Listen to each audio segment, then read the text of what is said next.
Con la clase. ¿Les parece? ¿Cómo estamos? En 100, ya estamos bien, Lisandro. Estamos casi con poner el cartelito de no hay más localidades, ¿no? Bueno, ¿hasta dónde Número llegamos? redondo. ¿Eh? Número redondo. Arrancamos en 100. Bien.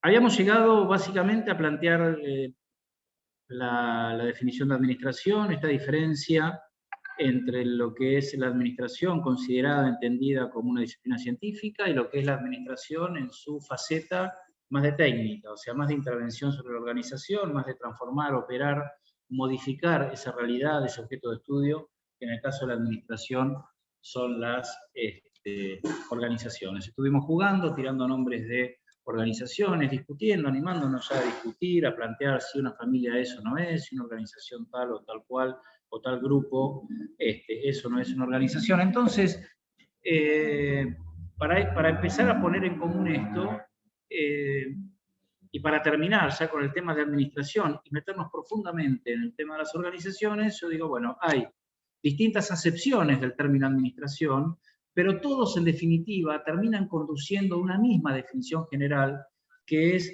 la administración eficiente de recursos escasos. De esto se trata administrar, de esto se trata gestionar. Entonces uno lo que busca es la optimización, uno lo que busca es el adecuado uso o utilización de los recursos que tiene la organización para lograr los objetivos de la organización. De esto se trata la gestión, para eso planifica, para eso toma decisiones, para eso organiza, para eso dirige, para eso comunica, para eso ejerce influencia, para eso decide, para eso controla. En definitiva, siempre el foco común es eso. Entonces uno puede decir, bueno, yo administro mi salario, yo administro mi remuneración, creo que damos un ejemplo sencillo de eso, ¿no? O yo administro mi beca de estudio, o yo administro, para el caso de los que están en La Plata y tienen su lugar de origen en otra ciudad de la provincia de Buenos Aires o del país, bueno, administro el dinero que me manda mi familia, administro la encomienda que me manda mi familia. Hay una administración, hay un concepto coloquial y familiar de lo que es la administración, pero que sigue dando vueltas sobre lo mismo, en definitiva, de lo que se trata. Estamos grabando, ¿no, Maraya? De lo que se trata, perfecto, de lo que se trata es en la administración de un recurso escaso, que puede ser el dinero, que puede ser un alimento, que puede ser el tiempo, cuando también decimos, che, administra mejor tu tiempo. Bueno, el tiempo es un recurso, en definitiva, es un recurso nuestro, de cada uno de nosotros, y uno también busca optimizarlo, busca acomodarlo en función de los objetivos que tiene, ¿no? Como a mí me gusta siempre decir, no es que a uno le falta tiempo para hacer las cosas, en definitiva, el tiempo es un recurso escaso, por lo tanto uno busca en qué utilizarlo y en qué no. Entonces yo digo siempre, y es la primera sugerencia, no sé si la primera, pero algunas sugerencias que me voy a atrever a darles, cuando ustedes digan no tuve tiempo para hacerlo, en realidad lo que están mostrando es un orden de prioridades, que está muy bien, pero que ponen a lo que no tuvieron tiempo para hacer en un lugar por debajo de muchas otras cosas que hicieron. Entonces, esto no es una buena excusa, nunca ha sido una buena excusa decirle a alguien no tuve tiempo para hacer. Porque tiempo tenemos todos el mismo, generalmente es de 24 horas por día. Entonces, al tener ese tiempo, uno después lo acomoda en función de sus prioridades. Y eso también es una administración de recursos escasos, que es el tiempo. Administración como sinónimo de, como síntesis de gestión. Por ejemplo, cuando se habla de la administración de algún presidente, o la administración de algún gobernador, es común utilizar la administración Macri, la administración Fernández, o de Fernández, algunas de las administraciones. Y es una forma de entonces sintetizar las acciones de gobierno. Pero sigue siendo lo mismo, en definitiva, es una forma de sintetizar, de resumir el accionar de un gobierno. El gobierno como grupo de gestión, que gestiona los recursos que tiene el Estado, ¿verdad? Bueno, administración de medicamentos o la dosis de un medicamento sigue siendo lo mismo. En definitiva, hay un montón de utilizaciones. Bueno, el área de administración. Es muy común encontrar en organizaciones, fundamentalmente en organizaciones públicas, pero también privadas, un área de administración. ¿Qué hace el área de administración? En un organismo público, en un hospital, en una empresa, en una facultad. ¿Qué hace? Bueno, se encarga de toda la parte administrativa. ¿Y qué es la parte administrativa? Bueno, es la parte de resoluciones, es la parte de personal, de liquidación, de altas, bajas, modificaciones de personal, es la parte puede ser la parte económico-financiera, de tesorería, ¿no? Entonces, todo eso depende de un gran área que es el área de administración. ¿Eso está vinculado a la gestión? No, ahí hay una distinción. Ahí no está vinculado a la gestión. Está vinculado más a una actividad de tipo administrativa. Hay una diferencia, y ahí sí hay una acepción que amerita una diferencia entre el concepto de administración de gestión con el concepto de administración como una actividad generalmente de apoyo a la actividad básica y que tiene una alta concepción, un alto núcleo administrativo. Entonces, pero también es la misma palabra, ¿no? Entonces, yo digo, hay dos grandes líneas en este sentido, en las acepciones del término administración. Como área administrativa, generalmente de apoyo, que sirve de alguna manera de sustento al desarrollo de las actividades básicas, ¿no? Si uno piensa en un hospital público, digo, bueno, ¿cuál es la actividad básica? ¿Cuál es la actividad básica de un hospital público? En general, todo lo que está relacionado al cuerpo médico o paramédico. La parte médica per se, más la parte de enfermería, más la parte de imagen, más la parte de laboratorio. ¿Sí? Es una actividad que puede servir también de apoyo, fundamentalmente, pero exactamente técnica. Digo, de apoyo puede ser la parte de imágenes, puede ser de apoyo, la parte de laboratorio puede ser de apoyo. Pero digo, en general es una parte básica. Y luego hay una, para hacer una división general, y hay una gran parte administrativa que es la que sirve de apoyo. En la que se le, repito, la que se liquide los sueldos, la que se le paga a los proveedores, la que se cobra, etcétera, etcétera, etcétera. La que se controla el personal, etcétera. ¿De acuerdo? La segunda y última pregunta que voy a hacer con relación a este tema es ¿qué hace entonces el administrador? ¿Qué hace el licenciado en administración? Muchos de ustedes se anotaron para seguir la carrera de licenciado en administración, todos los de este equipo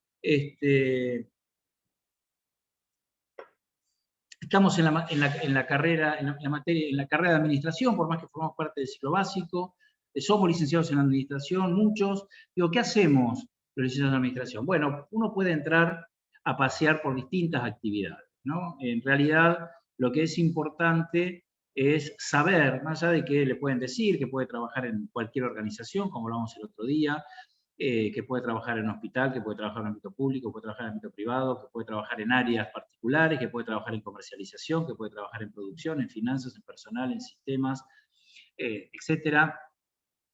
Más allá de eso, que puede trabajar en la consultoría, que puede trabajar como consultor independiente, que puede trabajar en relación de dependencia, que puede trabajar en un área de un ministerio. Más allá de eso, hay una normativa, hay una legislación a nivel nacional, a nivel provincial, que establece cuáles son las incumbencias que tienen los profesionales en ciencias económicas. Hay una ley nacional, la 2488, dictada ya por el año 72-73, hace muchísimos años, más de 50 años, casi 50 años, que establece cuáles son las actividades que debe hacer los distintos profesionales de ciencias económicas, incluyen esto a los contadores públicos, por supuesto, a los licenciados en administración, a los licenciados en economía y a los actuarios. Y hay una ley provincial también, la 10.620, que es un poquito más nueva, del año 1987, tiene así como 34 años, que establece a nivel provincial cuáles son las actividades profesionales que desarrollan los profesionales de ciencias económicas. Entonces, esto para que lo tengan, si quieren pegarles una leída, bueno, aquí está el enunciado. ¿Se ven bien esto? ¿Lo ven completo? El enunciado de la ley, la 10.620, que es la ley provincial, y tienen, aquí me lo había pasado, perdón, tiene y tiene en el slide anterior lo que dice, esperen que ya me cuesta verlo, tengo que borrar una cosita, la 2488, como les había dicho recién, que divide en dos grandes grupos, en materia no judicial y en materia judicial, lo que puede hacer un licenciado en administración. Yo creo que esto es para que tengan una idea más acabada, más certera de lo que significa en el campo profesional ser licenciado en administración. Independientemente de que esta ley, repito, tiene casi 50 años, de que la ley de ejercicio profesional en la provincia de Buenos Aires tiene 35 años para redondear, 34 años, y que ha avanzado mucho la profesión, ha avanzado mucho la interdisciplinaridad, entonces no es del todo actualizado a lo que hoy puede ser un licenciado en administración. Sin embargo, a los efectos legales, un licenciado en administración puede hacer alguna de estas actividades fijadas por la normativa nacional 2488 y la 10620, que es del ámbito profesional desde de la provincia. Saben que hay un consejo profesional, que es la próxima organización que una vez recibidos ustedes, de la cual ustedes van a participar, porque para el ejercicio profesional, si bien las universidades dan un título habilitante, ustedes pueden salir al ejercicio profesional una vez recibidos, pero luego hay algunas actividades, disciplinas que están colegiadas, una de ellas son las ciencias económicas, o sea que existen consejos profesionales de ciencias económicas, lo vamos a ver con más detalle en la unidad 6, pero hay instituciones que de alguna manera organizan, matriculan y ejercen el poder de policía del ejercicio profesional. Entonces, los que somos profesionales estamos protegidos, nos matriculamos y debemos matricularnos para realizar el ejercicio de la profesión de manera legal. Esto es para que tengan un recorrido de lo que puede llegar a ser la licenciatura en administración. Por supuesto que los que eligieron de aquí, los que eligieron economía y contabilidad, salvo que decidan pasarse en algún momento, que es probable que lo hagan, o no, es la misma cantinela para los contadores y para los licenciados en economía.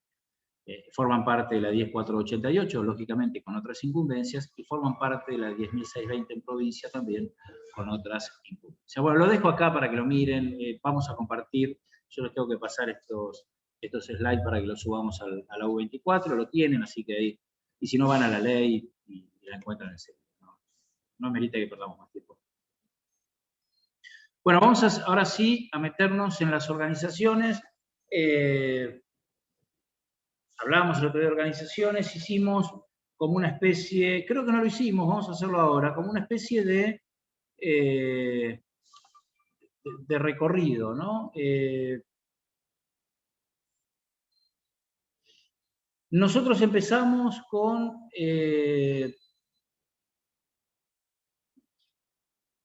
esperen que... Ahí está. Con el concepto de grupo. ¿Por qué digo empezamos con el concepto de grupo? Bueno, como aquella relación social, si quieren, más o menos organizada. Una relación social, el grupo, donde existen un conjunto de personas que coinciden en una constante de tiempo y en una constante de lugar. De esto se trata el concepto de grupo, ¿no? Entonces yo creo que haberles dicho, bueno, subimos a un colectivo, estamos coincidiendo en el bondi con determinadas personas, somos un grupo, algunos se bajan en una parada, yo me bajo en otra, o vamos a una actividad masiva, a un estadio, o alguna marcha, o en el propio aula de una universidad, nos comportamos como grupo. Por eso decíamos, esta comisión, allá de las características particulares de la virtualidad, pero esta comisión es un grupo, no es una organización. Nosotros no funcionamos como una organización. Más allá de que tengamos roles, de que este grupo lo conforman 4 docentes, que lo conforman alumnos y alumnas, y que tenemos roles que asignamos, ¿verdad? Pero no alcanza a hacer una organización. Yo digo, por ejemplo, no podríamos asumir un compromiso, no podríamos decir, bueno, muchachos, vamos a pedir un préstamo, a ver si podemos cambiar la tecnología, y hacemos una vaquita, ponemos unos mangos cada uno y salimos a comprar algo en nombre de la Comisión 11 de Administración 1, Cátedra B de la Facultad de Ciencias Económicas. Nada, no resistiría nada, o ir a pedir un préstamo, o contratar a alguien. No tenemos identidad legal, no tenemos figura, forma jurídica que nos permita hacer esto. Entonces, no es una organización, está claro, es una coincidencia temporal en un determinado momento o lugar. ¿De acuerdo? Ahora, hay distintos grupos. De hecho, una familia es una relación social, es un grupo con determinadas características. Lo mismo un aula, o lo mismo cualquier aglomerado de gente, es un grupo, conglomerado, es un grupo. Bueno, y lo mismo una organización. En definitiva, la organización también es un grupo. ¿De acuerdo? La organización es un grupo. Ahora, La organización tiene determinadas características que no tienen los grupos y que la hacen organización. Entonces, en este árbol que tienen que imaginar, empezamos con grupo humano y luego se desprenden distintos tipos de grupos, en donde uno de ellos es la organización.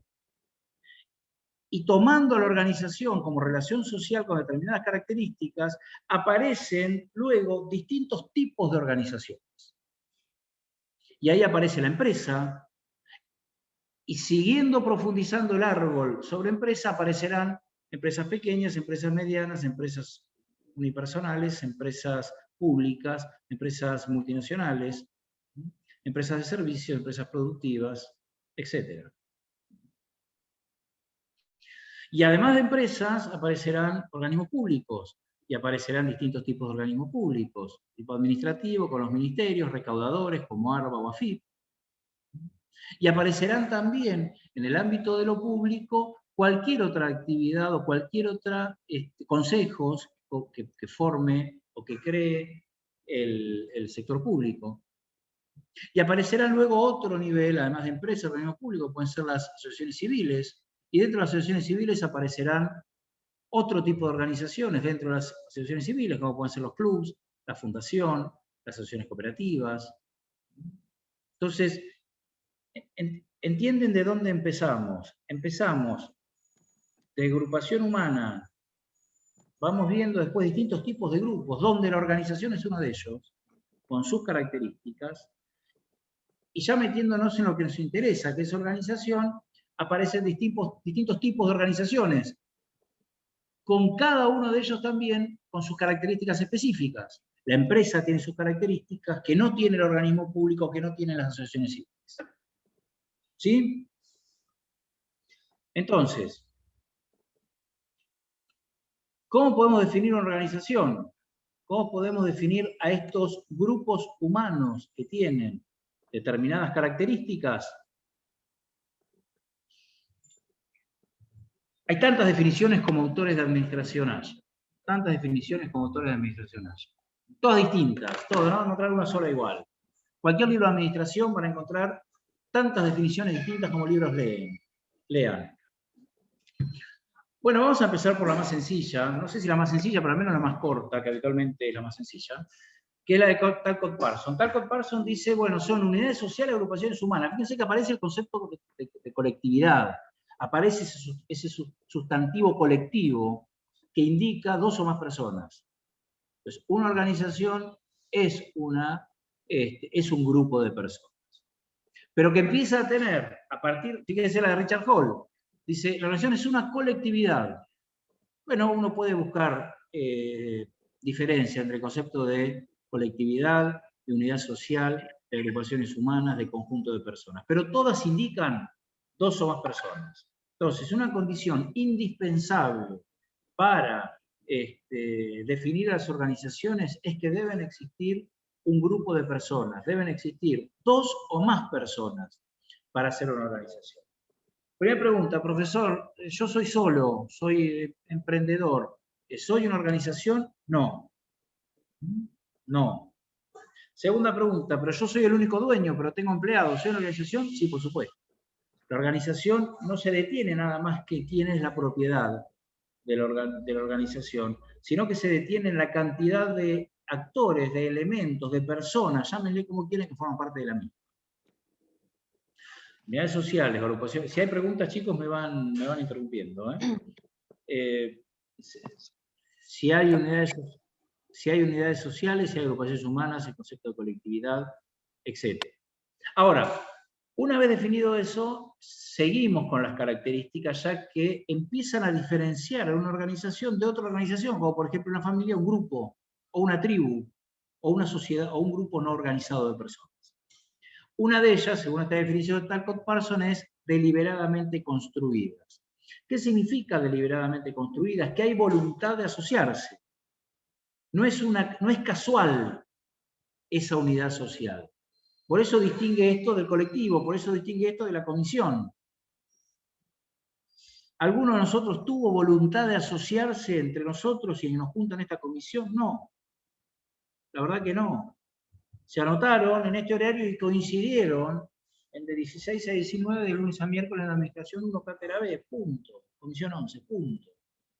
Ese es el motivo. La deliberación está en cursar, no en cursar y juntarnos entre las 108 personas que somos. Entonces, hay una voluntad de asociarse. Dice, construidas o reconstruidas.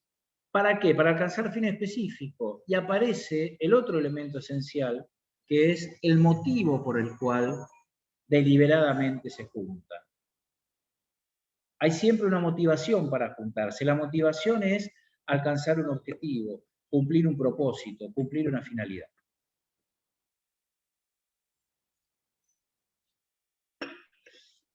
Entonces, yo digo, bueno, ¿tienen que saber alguna definición de memoria? Bueno, sí, deberían saberla.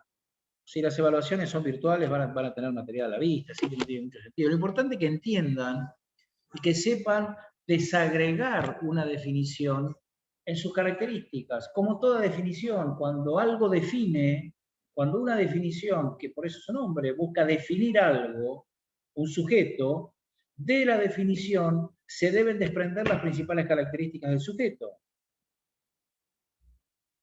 Porque eso es lo que le da identidad a la definición. En este sentido es lo mismo. Cuando ustedes buscan definir una organización, lo que tienen que encontrar es una definición que busque identificar las principales características del sujeto, en este caso las organizaciones que buscan describir, que buscan definir. El caso de Parsons lo encontró en tres grandes definiciones: agrupación de personas, deliberación, voluntad de asociarse y motivo por el cual se asocia.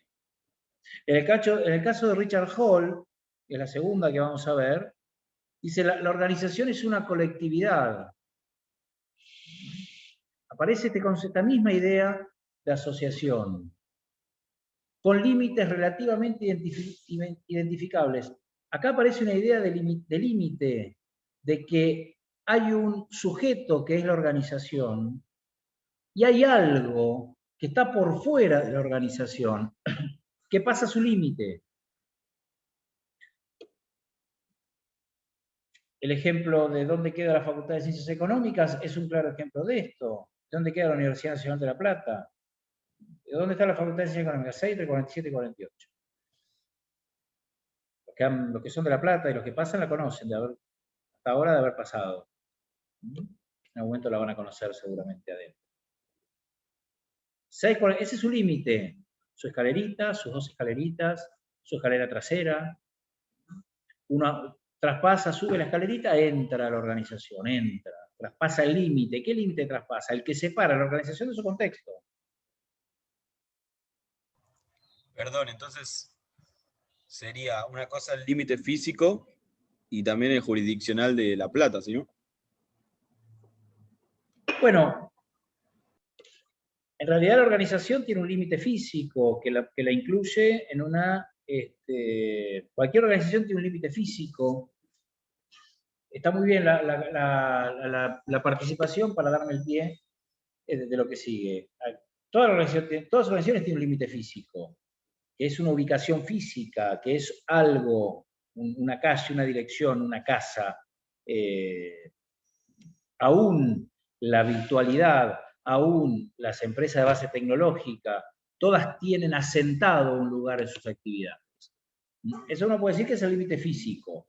Ahora, ¿por qué dice relativamente identificables estos límites? Porque en las organizaciones el concepto de límite no solo se agota en el concepto de límite físico, sino que la organización puede trascender ese límite físico y ocupar otros espacios no físicos que están dados fundamentalmente por su prestigio, por el grado de conocimiento que se tiene de esa organización, por la influencia que ejerce en distintos ámbitos que no son físicamente de su organización, etc. En realidad, el definir, el delinear los límites de una organización es una tarea que está muy estructurada, muy clara, muy cerrada desde lo físico, pero no está ni tan estructurada, ni tan delineada, ni tan claramente definida desde lo no físico. Acá el otro día dimos ejemplos, en esta misma clase, dimos ejemplos de Greenpeace, dimos ejemplos de McDonald's, dimos ejemplos del Ministerio de Economía, y ninguno preguntó, por más que, bueno, alguno quizás por la timidez que representa estar en un escenario de más de 100 personas, pero yo creo que en realidad ninguno preguntó qué era McDonald's. ¿Puede haber alguno que no conozca McDonald's? Sí, seguramente. Puede haber una porción minoritaria que no reconozca McDonald's, o que no sepa. Puede ser que no lo conozca personalmente, sí. Puede ser que no haya ido a comer nunca, sí. Puede ser que nunca haya atravesado su límite físico, sí. Ahora, es más difícil que no conozcan lo que hace esa empresa, qué productos elabora. Pasa lo mismo con Greenpeace, pasa lo mismo con el Ministerio de Educación de la Nación. No necesariamente uno tiene que conocer la organización, tiene que haber estado en la organización para conocerla. Y cuando hablamos de esa organización está presente. Entonces, esa organización está atravesando ese límite físico para formar parte de un límite, de un espacio no físico mucho más complejo de definir, de determinar, de precisar, pero que explica la complejidad que tiene el análisis organizacional cuando se trata de conocer su trascendencia, de conocer su prestigio, de trascender, en definitiva, de conocer su grado de trascendencia. Pero posee estos límites. Hay organización y hay contexto. Hay organización y hay clientes. Hay organización y hay proveedores. Hay organización y hay sindicato. Hay organización y hay un montón de escenarios del contexto que no son lo mismo, por más relación fluida que haya, que no son lo mismo de la organización. Yo veo 38 chat y no sé si me estoy perdiendo alguna pregunta, alguna participación. No, Martín, porque fuimos contestando y todo lo fuiste diciendo. Estaban hablando de los límites, si era solo el territorio, después quién decía la definición de Parson. No, está todo. Vamos bien, entonces seguimos. Yo tengo una pregunta. Sí, claro. Si el espacio físico sería una característica indispensable para una organización.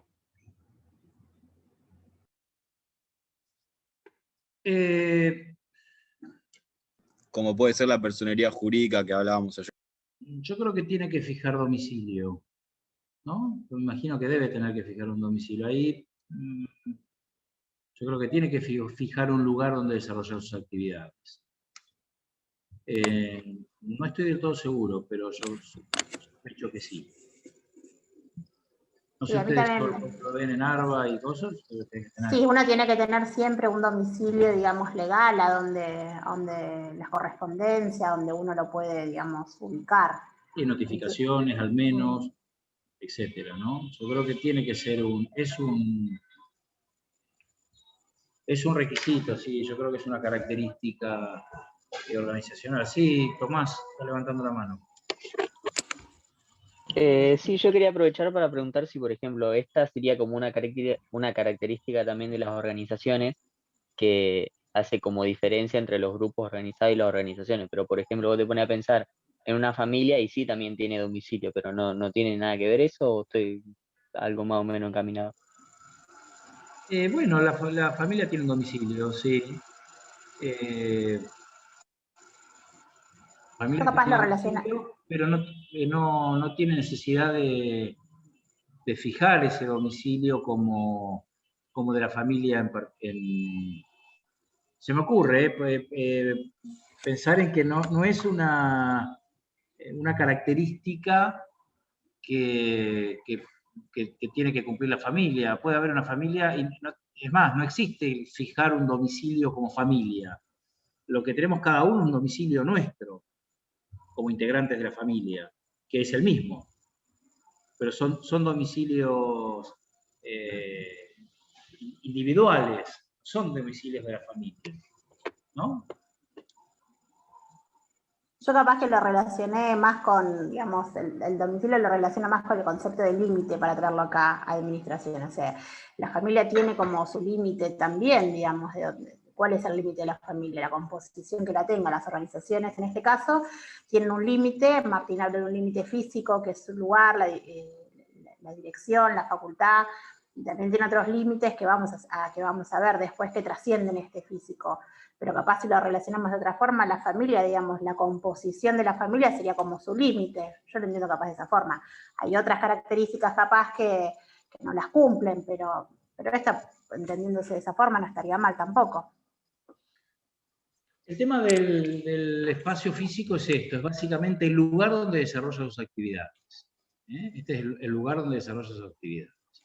Que puede estar incluso, no sé, el domicilio que tiene la organización, el domicilio legal, porque puede tener también una sucursal o puede tener una planta en otro lado y sus oficinas administrativas y poner como domicilio legal donde recibe eso. La legalidad del domicilio no es algo que no hace a lo importante que es esta consideración del espacio físico, del lugar donde trabaja la gente, como característica organización. ¿Sí? Claro, ahí perdón Martín, ahí empecé a explotar el chat. Están diciendo, por ejemplo, Mercado Libre no tiene local, pero el sitio web puede ser considerado como físico, hablando de ese tipo de organizaciones. Pero Mercado Libre sí tiene depósitos y muchas propiedades. Claro, tiene oficina. Claro.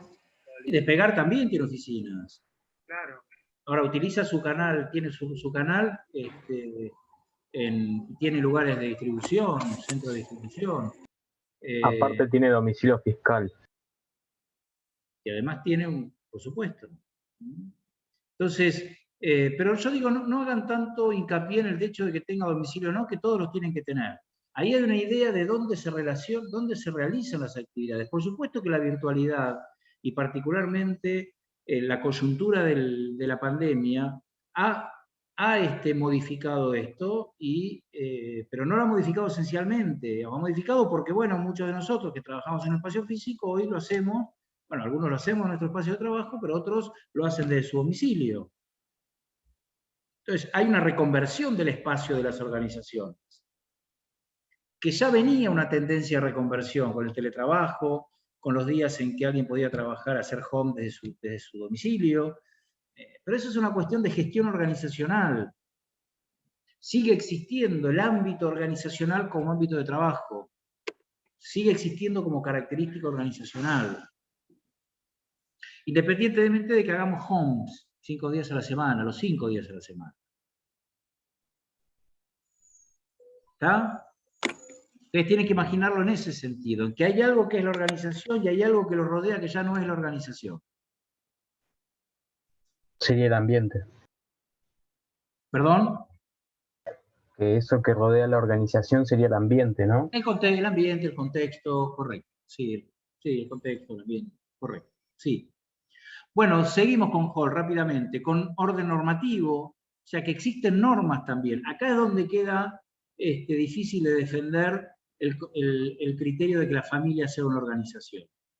Decíamos el lunes, un poco apresuradamente, pero decía, bueno, hay acuerdos, si quieren, informales de lo que hace uno y de lo que hace otro. Lo que estoy seguro es que no existen normas. Y uno dirá, bueno, yo conozco una familia que las tiene, sí, claro, yo también. Ahora yo conozco 150 que no las tienen. Entonces ya si hay 150 que no las tienen y funcionan como familia, no es necesario que lo tengan. ¿De acuerdo? Una organización que no tenga normas no funciona. Que no tenga un orden normativo no funciona. Un mínimo, aunque sea orden normativo, no funciona. Porque ya para el hecho de, aunque sea contratar a una persona, eso implica una escala normativa.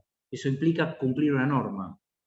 Eso implica formalizar la relación. Eso implica tener un contrato de trabajo. ¿Está claro? Entonces ya, aunque sea la mínima, y la propia inscripción en el registro que sea, según el tipo de organización de que se trate, implica el cumplimiento de un orden normativo. Con escalas de autoridad, sigue diciendo. Con sistemas de comunicación.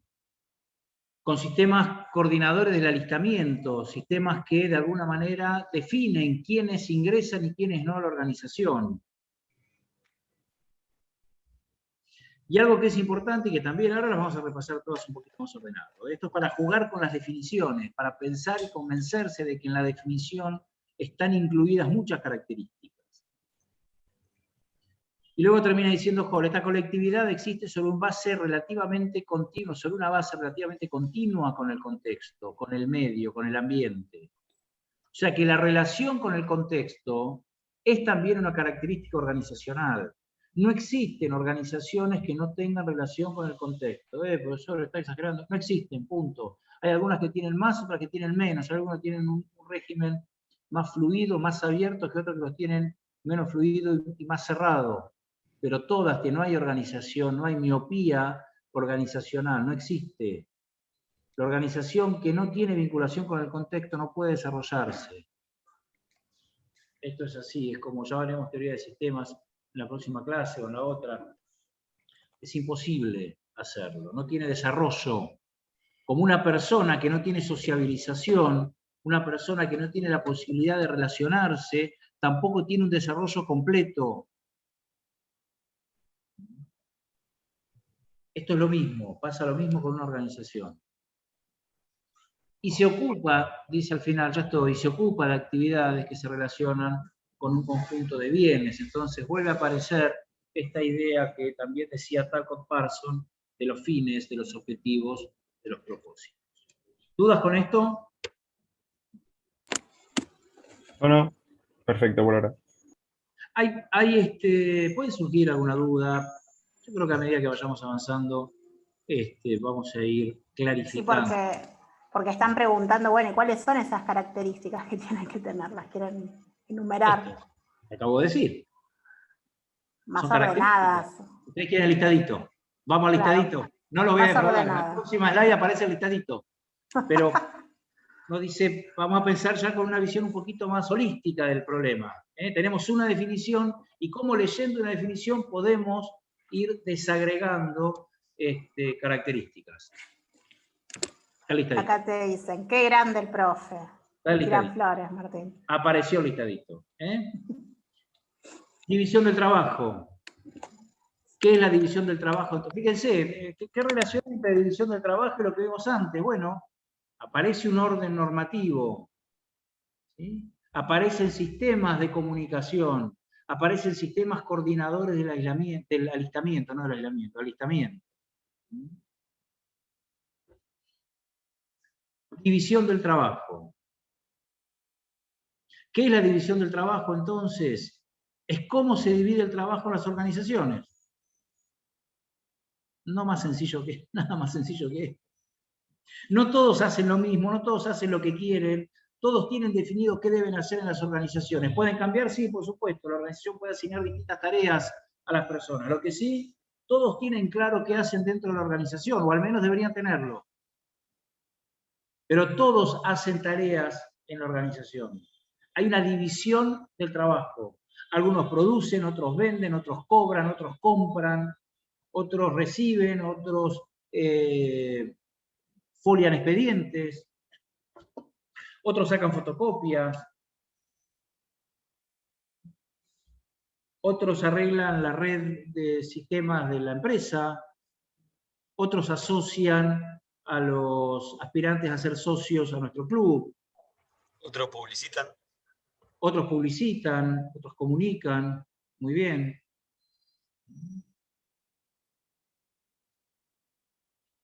Vamos a ver algunos ejemplitos. Si me aguantan un cachito. Tengo por aquí.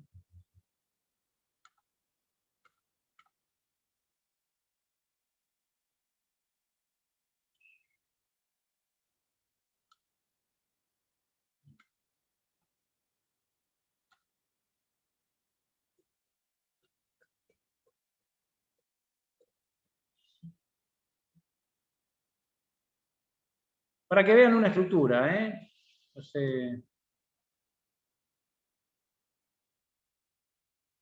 Pasamos un poquito. Esta es otra presentación que tengo. Un poquito más colorida. Ahí está. ¿La ven bien ahí? Sí. ¿La alcanza a ver? Sí. Sí, sí. Sí, sí.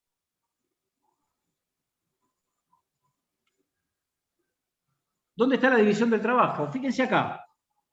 No importa la complejidad, no es tan compleja, después la vamos a ir explicando.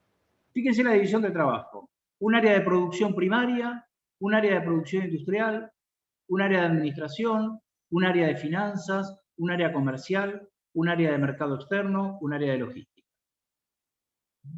Esto es una estructura en su conjunto. ¿Qué vemos a nivel horizontal? Vemos la división del trabajo. ¿Qué significa esto?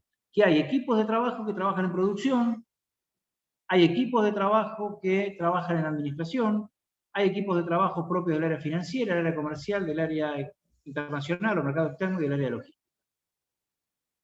Lo que da la división del trabajo es precisamente el marco en que las tareas se dividen dentro de la organización.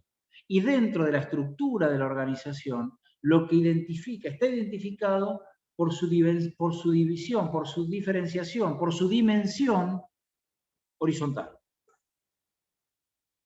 La pregunta es, bueno, esto por la particularidad de cómo está hecho el dibujo, si bien tiene una forma vertical, el analista de negocios depende de la gerencia general, el asistente ejecutivo también, el de recursos humanos también, el de asuntos jurídicos también, el de gestión de negocios estratégicos también. O sea que aquí, más allá de que las características del dibujo parecieran mostrarlo como estructura vertical, también existe una diferenciación horizontal. También existe división del trabajo. Perdón, ¿y la estructura vertical no sería también la división del poder? Bueno, claro, que es el segundo, ¿no? Es el slide que viene ahora, es el punto que viene ahora. La división del poder. Es el segundo que teníamos en el listado. Si lo recuerda, el listado parecía división del trabajo y división del poder. La división del poder lo que da es la estructura vertical de la organización.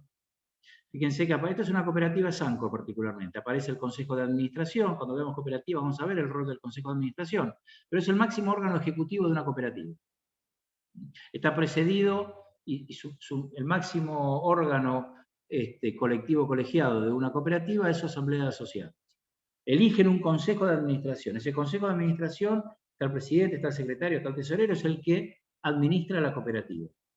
Y luego aparecen distintos niveles jerárquicos, entre los que se encuentran, nada más que para hacer un rápido repaso, la gerencia general, y aparece también estos organismos más de tipo staff, en la lista de negocios, recursos humanos, y aparece también, dependiendo de otro nivel jerárquico, producción primaria, producción industrial, etc.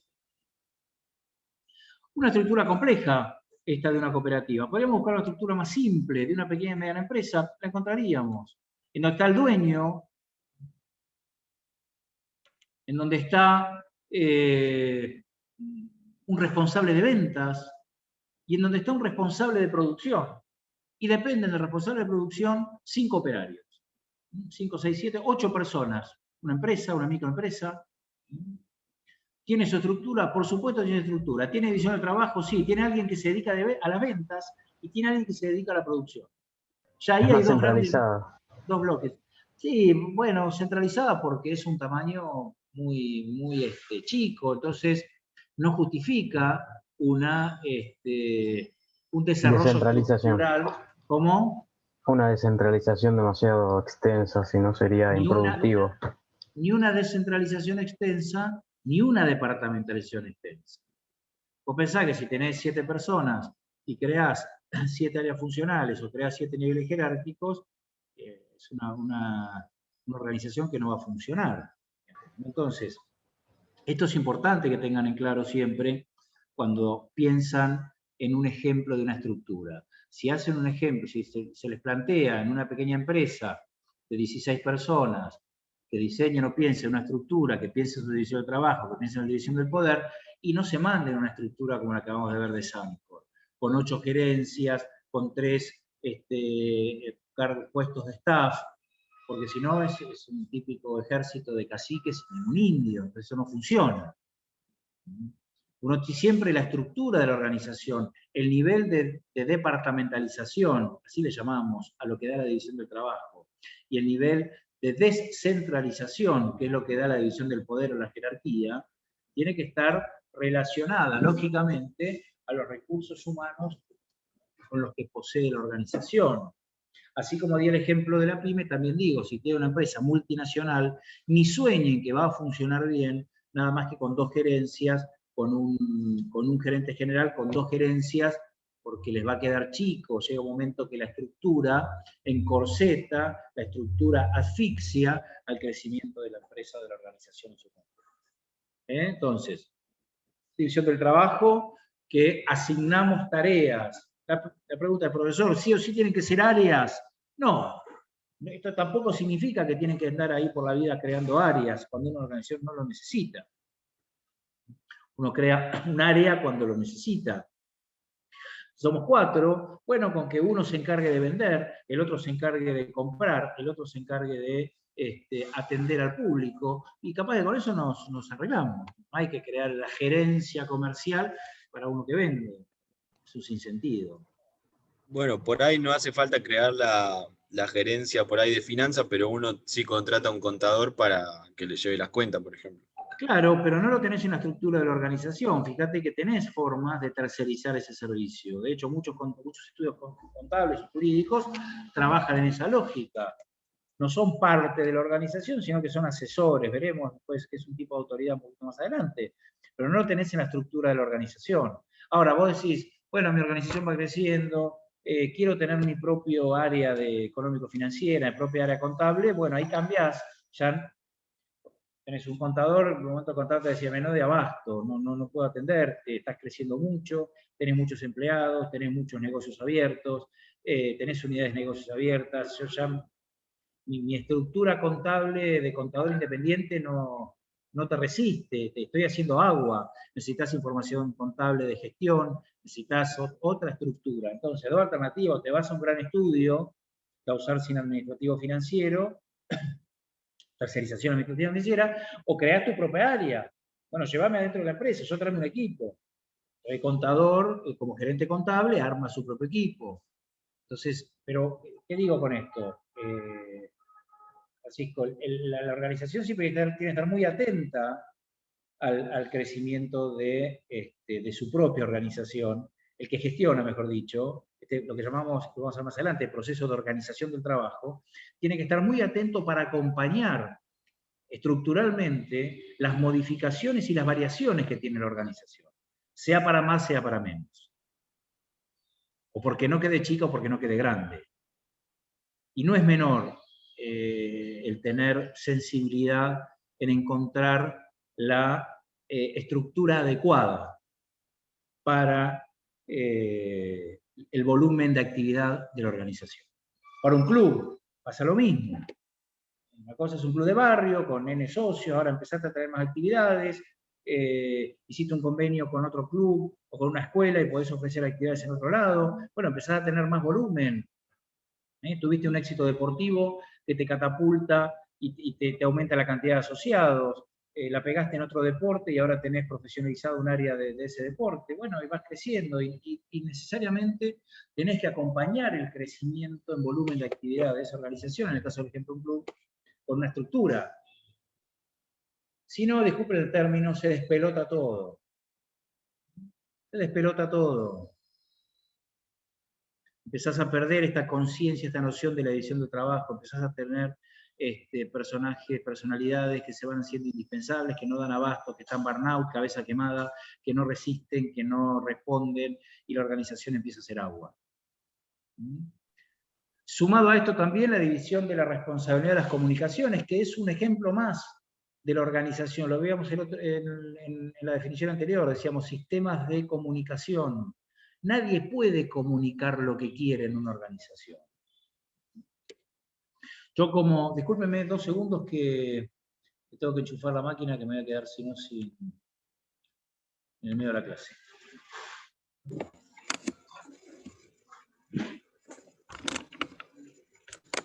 ¿Alguno tiene alguna duda? No sé. Yo te iba a hacer una consulta. A ver. Con el tema de la división de la responsabilidad en las comunicaciones, ¿no formaría parte de lo que es división del trabajo? Porque se le está dando una responsabilidad de hacer un trabajo que es la comunicación. A ver si está Martín o contesto yo. En realidad son tres características que están relacionadas, digamos. Claro. La división del trabajo se refiere a, vos imaginate, en forma horizontal, a áreas a las cuales se le asignan determinadas actividades para hacer. En cambio, la que habla de la responsabilidad en las comunicaciones es que las personas a la hora de comunicar no tienen, asignar el mismo mensaje. Por ejemplo, a la hora de dar una fecha de un examen en nuestra comisión, no va a venir el decano a decirla, va a venir el profesor de nuestra comisión. O sea, las personas en las organizaciones tienen asignado el tipo de mensaje que van a dar en función de la estructura, que ahí está relacionado a lo que vos decís de la división de trabajo. Claro, o sea, en sí forma parte de la división del trabajo también, porque es... Y estas características forman parte como que lo que es la estructura de la organización. La división del trabajo se refiere a las tareas, como están, digamos, desagregadas, la del poder, la parte vertical, y esto, la forma en que se comunican las cosas, quién comunica qué. Bien. Indudablemente, bueno, no tengo más que apoyar absolutamente lo que dice Sol. Forma parte de la división del trabajo y la división del poder. ¿Por qué? Va a haber un área de comunicación institucional. Entonces la característica en ese caso lo que hace es asignarle un área, división de trabajo, la responsabilidad de comunicar institucionalmente. La jerarquía también incluye en sus misiones y funciones qué debe comunicar cada uno. Pongo un ejemplo, nuestra Universidad Nacional de La Plata, que es muy grande, que tiene dispersión espacial, que tiene división de trabajo, que tiene división del poder, que tiene todo, ante una noticia, ante un proyecto, se asignan responsabilidades de quien sale a comunicarlo. No comunica cualquiera cualquier cosa. Cada uno tiene sus funciones, cada uno tiene sus especializaciones dentro de la tarea que realiza, y en la facultad pasa lo mismo. Bueno, algunas saldrá el decano a comunicarla, otras saldrá el secretario académico. Claro, no, preguntaba por si, o sea, si por algo específico lo habían puesto aparte y no formaba parte también de las otras divisiones, nada, como división del trabajo en sí. Sí, como decir, bueno, división también en la asignación de... En realidad forma parte del mismo concepto, ¿no? De la asignación de misiones y funciones que son de división del trabajo y de división del poder. ¿De acuerdo? No sé, Julieta, si estás con la mano levantada. Sí, yo quería hacer una consulta. Sí, ¿Las organizaciones necesariamente tienen que crecer indefinidamente para sostenerse en el tiempo? No. Hasta pueden No achicarse. necesariamente. Hasta pueden achicarse para... ¿Pueden crecer más en eficiencia, por ejemplo? Sí, bueno, depende, hay algunos conceptos que vamos a hablar en teoría general del sistema, que es el crecimiento, desarrollo, pero sí, indudablemente, primero no hay una receta para que una organización subsista en el tiempo vinculados a que necesariamente tenga que crecer o no crecer o achicar. Puede achicarse, puede reconfigurarse, puede transformarse en 10 empresas chicas. Digamos, ahí hay decisiones empresarias que no tienen ninguna relación directamente con el tamaño ni con la necesidad de crecer. Lo que yo creo que sí, aún a riesgo de quedar un poco dogmático, es que necesariamente tienen que cambiar. A mí me parece que el cambio organizacional es una característica, porque si vos tomás como una característica la relación con el contexto, y vos asumís que el contexto cambia, cosa que es así, es cierta, entonces se hace difícil sostener una organización con la misma concepción empresaria u organizacional de hace 100 años atrás. Bueno, puede haber algún caso. Alguna vez me dijeron, eso es ideológico, usted siempre habla del cambio, eso es ideológico. No sé, todavía no entiendo qué me quisieron decir, pero bueno, si quieren es ideológico, qué sé yo, no... A veces algunas frases hechas que a mí me desorientan un poquito. ¿Es ideológico? Puede ser, no sé. Pónganle que sí, o pónganle que no importa. Lo que sí estoy seguro es que si vos asumís la relación con el contexto como una relación tan simbiótica que la hace propia de la organización, una característica que la hace propia de la organización, el contexto cambia, la organización tiene que cambiar. Lo que no significa que cambie para mal, para bien, para peor, para igual o para nada. Lógicamente que va cambiando, la gente va cambiando. ¿Qué es una organización? La organización es gente, conjunto de personas, vamos todos cambiando. la tecnología va cambiando. Entonces, necesariamente la organización tiene que cambiar. Veremos cambio organizacional, y voy a insistir sobre esto. Sí, ¿está bien, Julieta? Perfecto, perfecto. Gracias. Te iba a decir que... Bueno. Dale. Esperá que estaba Dale. Brenda, estaba Francisco, dale vos. No, un era ejemplo. sí. ¿Quién No, era vos? hablamos... Vamos Brenda. No, era un comentario que si puede ser de lo que habló Julieta, del tema del crecimiento de la empresa, o sea, si siempre tiene que crecer, puede relacionarse también con, depende de la necesidad de la empresa. Bueno, sí, depende, lógicamente, depende de la necesidad de la empresa, depende de la estrategia empresaria, depende de la visión de los dueños de la empresa. No necesariamente tiene que crecer, ¿eh? Hay empresas que están muy cómodas. Si hablamos de crecimiento desde aspectos o elementos meramente cuantitativos, Claro. si hablamos de cantidad de empleados, si hablamos de cantidad de mercados, de elementos de nivel de ventas, de elementos cuantitativos, ¿no? Entonces yo digo, no necesariamente. Empresas se han mantenido muy bien con la cantidad o se han achicado porque la tecnología los ha obligado a achicarse, o han optado por achicarse en recursos humanos a partir de una reingeniería de su actividad. Digamos, no es algo esencial. Lo que repito sí lo es el cambio. Ahora sí, esperá que te me fuiste ahora del mosaico. ¿Quién estaba? Yo iba a dar el ejemplo que usted habla del cambio, cómo se tuvieron que adaptar las empresas al teletrabajo por el contexto de la pandemia, ¿no? Claro. Que ya antes lo habían asumido. El teletrabajo, yo creo que la pandemia aceleró la necesidad del teletrabajo, la necesidad de una reglamentación, etc. Ya fundamentalmente las empresas, en menor medida el ámbito público, pero sí las empresas, y particularmente las grandes empresas, ya había, o las multinacionales ya tenían experiencia en teletrabajo, ya estaban experimentando en un sistema mixto de presencialidad y teletrabajo. Esto aceleró todo y nos llevó a todos a entrar, incluso a aquellos que trabajamos en organizaciones más tradicionales, más clásicas, en donde la presencia es un elemento, parece ser un elemento indispensable. Bueno, esto demostró que en muchos casos no lo es. A ver, tengo a Diego y tengo a alguien me lo está tapando acá. A ver, Diego, con la mano levantada. Hola, así como hay división internacional del trabajo, ¿se puede hablar de división del trabajo a nivel de organizaciones? Es decir, cuando una organización terciariza alguna actividad o parte del proceso productivo depende de otra organización, como por ejemplo proveedores. En el caso de que vos tercerices, la responsabilidad del trabajo depende del nivel de la tercerización. Lo que a vos te genera la división del trabajo hacia adentro de la organización ante una decisión administrativa o productiva de tercerizar, es alguien de tu empresa que se encarga de controlar ese proceso de tercerización. O sea, ustedes entiendan que el trabajo, ¿qué es el trabajo? El trabajo es algo que algo tiene que hacer, que alguien tiene que hacer. Ahí hay funciones, hay tareas asignadas a alguien en una organización. Este es el concepto de trabajo, de tarea, de actividad. Entonces, vos decís, bueno, yo tercerizo, para hacerlo más sencillo, la parte administrativa. Tengo a alguien que me liquida sueldos, está fenómeno. Por lo tanto, ¿va a haber alguien en la división en tu organización que va a hacer esa tarea? ¿Existe ese trabajo? No, no existe. El trabajo de liquidación de sueldo y jornada no existe, lo hace otro, que lo tengo fuera de la empresa.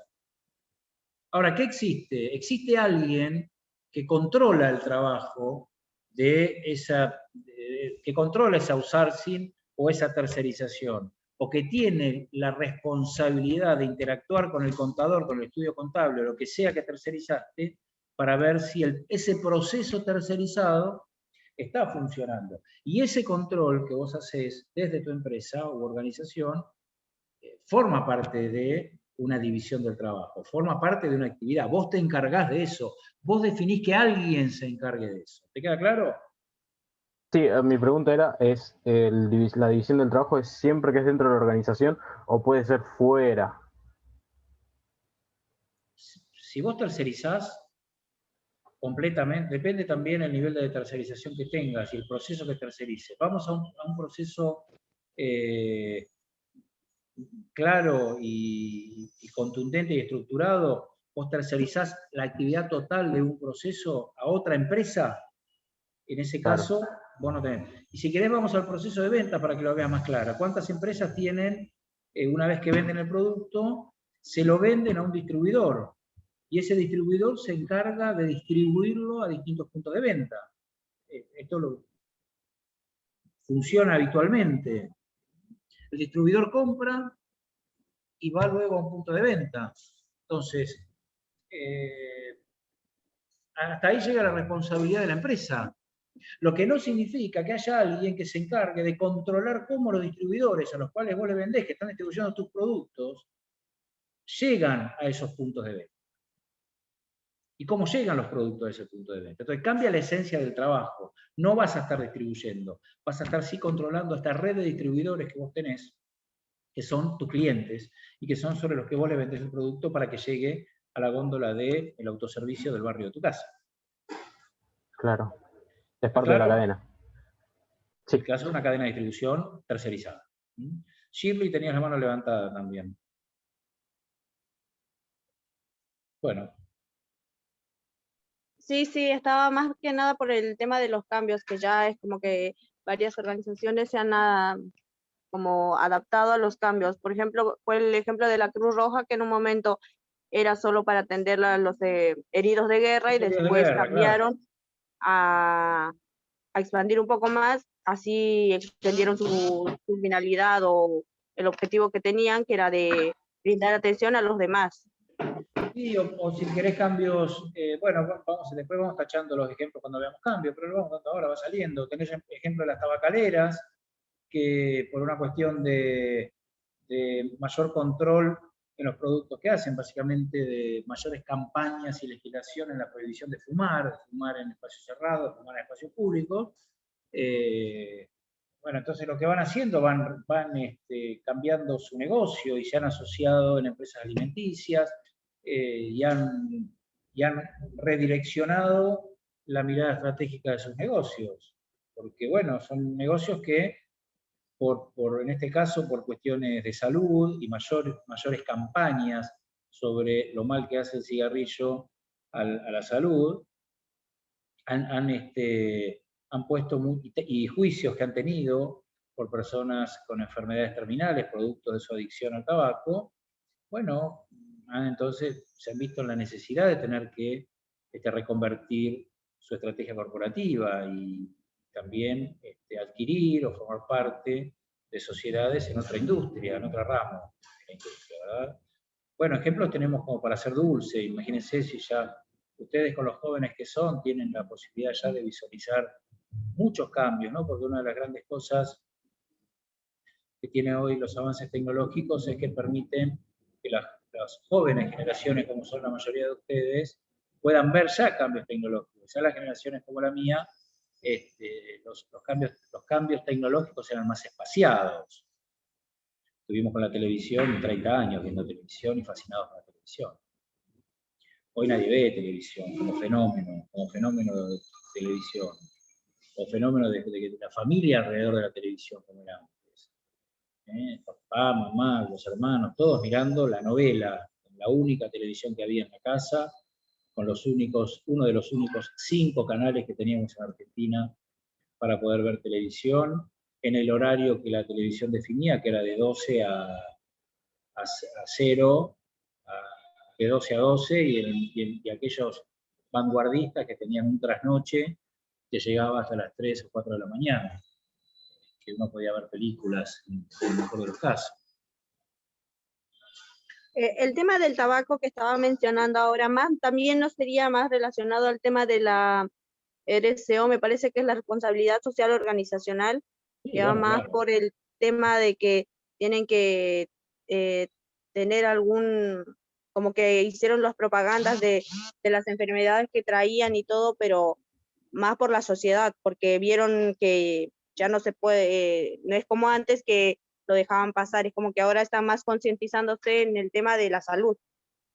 Bueno, claro, sí, con eso y con muchos cambios que logró, si bien el tema de valor compartido, el tema de responsabilidad social, por supuesto, que es importante, digamos, a lo que voy, es que no importa si hay un motivo más que otro, lo importante es que permanentemente están en cambio. Después, lógicamente, la coyuntura hace que hoy haya más presión sobre las tabacaleras que la que había hace 30 años atrás. Bueno, indudablemente, cuando esa presión va creciendo, por estos motivos, bueno, el cambio se empieza ya a ser más necesario y más predominante. Bueno, pasamos a sustitución del personal. Es una obviedad, las organizaciones pueden reemplazar a sus participantes, por eso tienen la posibilidad de trascender durante tantos años, tienen la posibilidad de trascender durante tantos años. Por eso Coca-Cola tiene desde el siglo XIX como producto, ¿verdad? Y sigue estando en el mercado. Es la misma Coca-Colita que tomaban en Atlanta cuando surgió, ya por fines de 1880, la Coca-Cola, no. Ahora Coca-Cola tiene productos alimenticios, porque tiene además infinidad de productos, porque ha cambiado el envase, porque ha cambiado todo, ha cambiado los sabores, ha cambiado todo a partir de esta evolución que ha tenido en el tiempo. Pero ha tenido la posibilidad de ir reemplazando sus miembros. Esto es sustitución del personal. Que también lo decimos nosotros, quizás no es muy feliz. El ejemplo, claro, yo iba a decir lo mismo, la verdad que es bastante desafortunado porque hasta a veces nos reímos de eso, pero bueno, acá podemos ver que en la familia, aunque a veces querramos, esto no lo podemos aplicar. No hay sustitución. Y esta es lapidaria para levantarla. Esta no es un juego de palabras. Esta no la levantamos, digamos. Aún el más defensor acérrimo de considerar a la familia como una organización, acá queda sin argumentos. Sí, Tomás, Perruti, estás con la mano levantada, no sé si es alguna pregunta. Sí, era para hacer una pregunta sobre lo que decía un texto ahí de Barcos.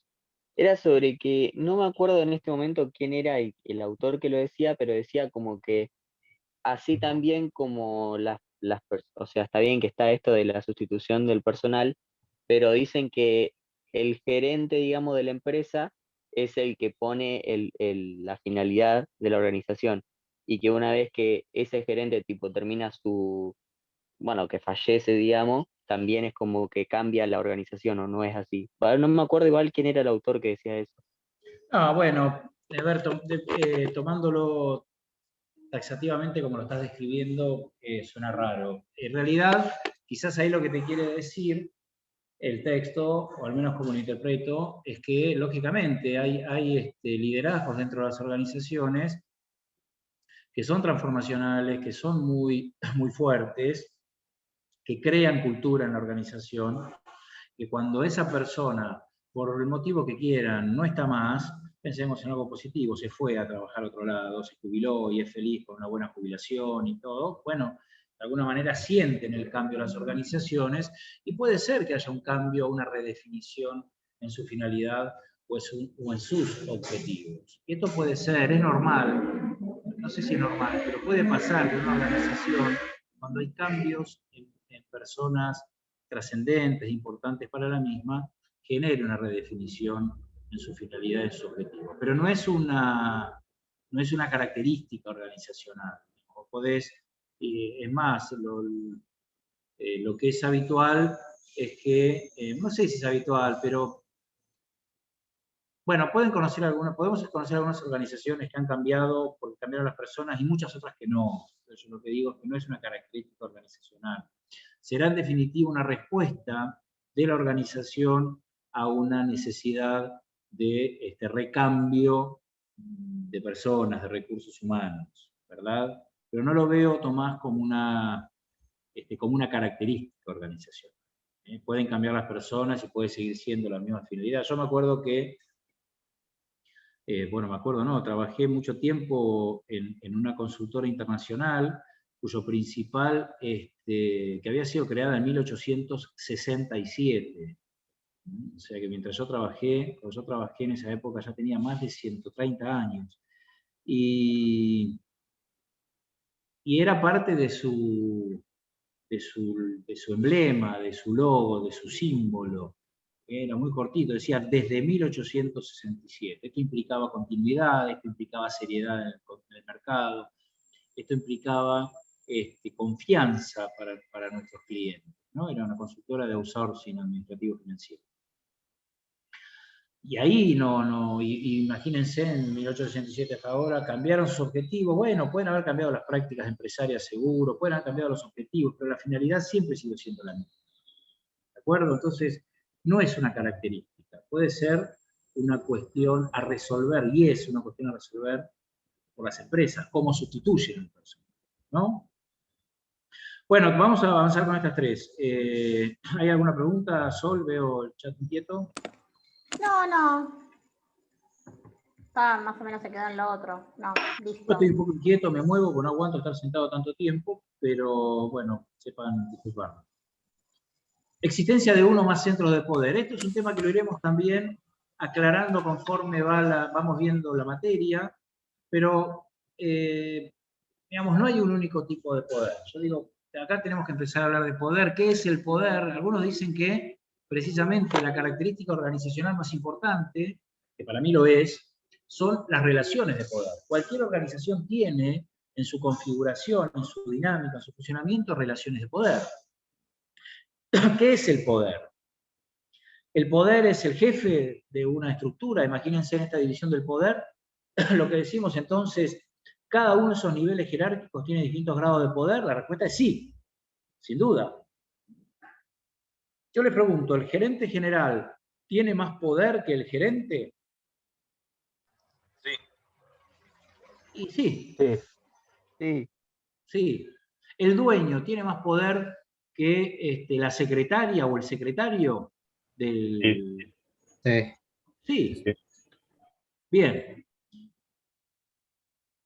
Ahora, puede pasar que haya un empleado, puede pasar que haya un referente, puede pasar que haya una personalidad de la organización que tenga más poder real que lo que tiene un gerente. También, sí. También. Entonces, el sí unánime que obtuve en lo anterior entra en duda ahora cuando pongo otro ejemplo y digo, lo importante que puede ser un secretario o una secretaria que maneja y tiene acceso a la agenda del número 1 de la compañía o del club o de la universidad, y que quizás es un cargo que no tenga mucha más autoridad que la que tiene un secretario general o un gerente general. Sin embargo, entonces, ¿cuál es la respuesta a esto? Es que hay muchas bases de poder. No hay una única base de poder.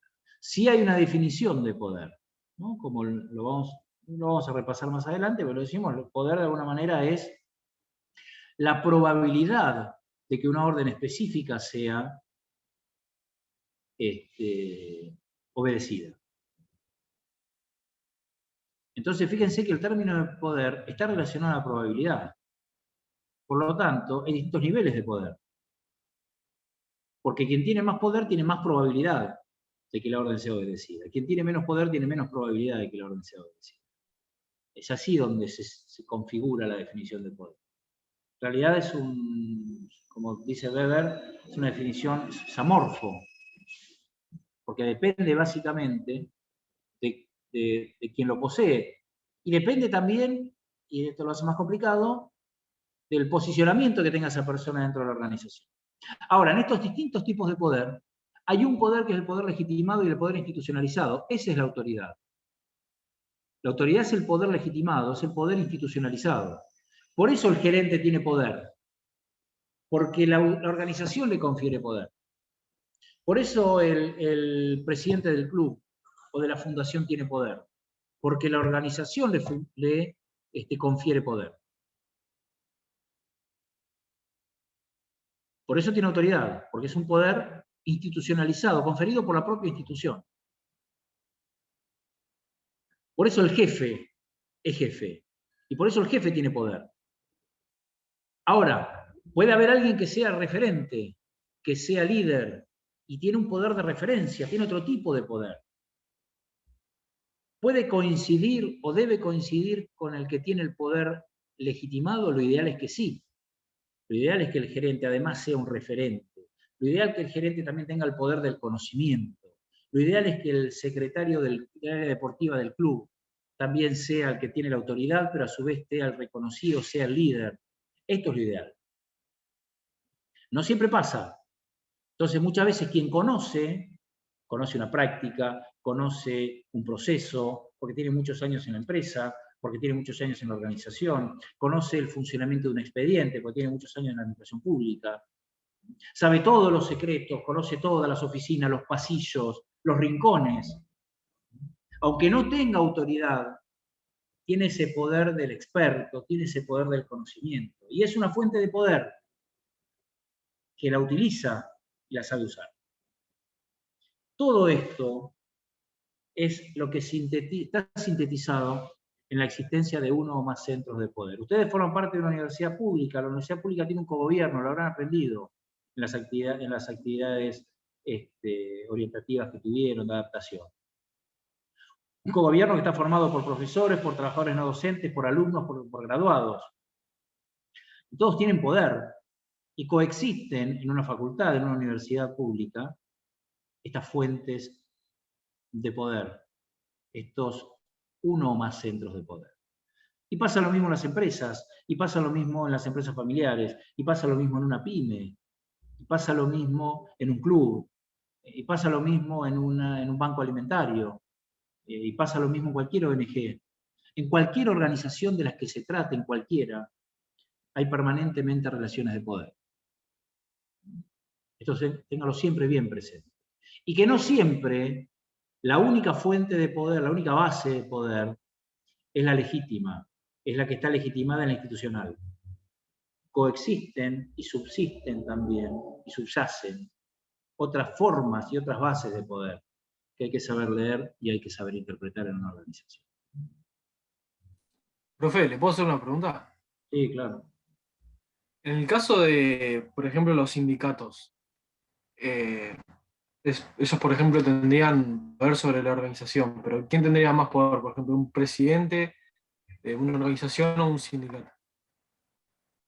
Si hablas de la relación con la organización, como agente de la organización, vos pensás que el sindicato tiene delegados sindicales, ¿no? Entonces, el delegado sindical sí es un recurso de la organización, que es el representante del sindicato dentro de la organización. Ahora, en una negociación, que es lo que imagino que estás planteando vos el ejemplo, en una negociación, ¿quién tiene más poder?